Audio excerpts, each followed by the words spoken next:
As we observe President's Day, I want to give a rather nostalgic narrative of what happened to one man who took the oath of office. It's a spectacular story.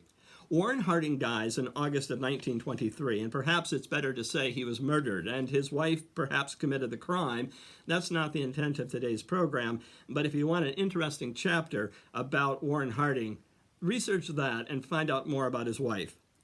So Calvin Coolidge is a vice president. He is in Plymouth, Vermont, in a 250-year-old home, his father's home, the home where he was born. And you can just about imagine the rustic, wonderful nature of this setting.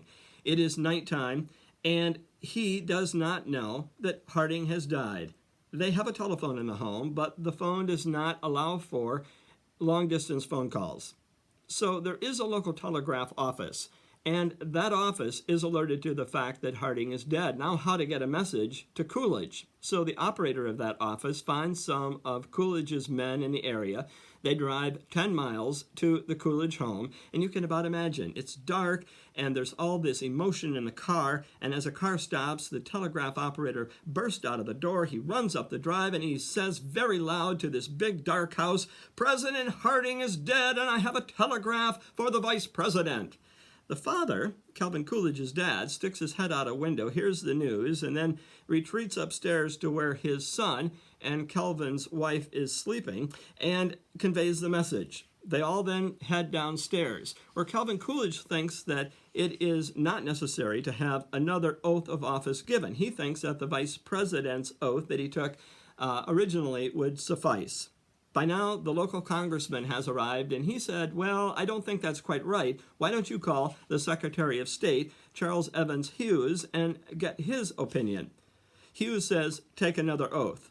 So the phone call that was made to Hughes takes place at a store, which is not far from the home of Calvin Coolidge. So they all return now to the Calvin Coolidge home. The father, who will administer the oath because he is a notary, rushes upstairs, he shaves, he puts on clean clothes, and in the meantime, other people are in the family library. They locate a copy of the Constitution, they type out the oath of office, and there, with a kerosene lamp providing the light to the room, Calvin Coolidge's dad gives the oath of office to his son, and then is the first to recognize him as President of the United States. What a powerful story, but it does not end quite there.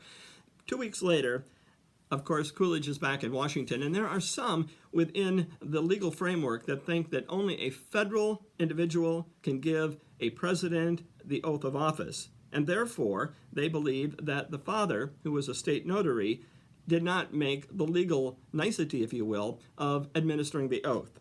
So they have a justice of the Supreme Court give the oath of office for a second time. However, and here's the winning part of the story, the Attorney General at the time makes the Supreme Court justice take an oath of secrecy to not reveal that there was indeed a second administration of the oath, because they wanted to retain this nostalgic image in the American mind of a father in that small Vermont home giving the oath of office to his son.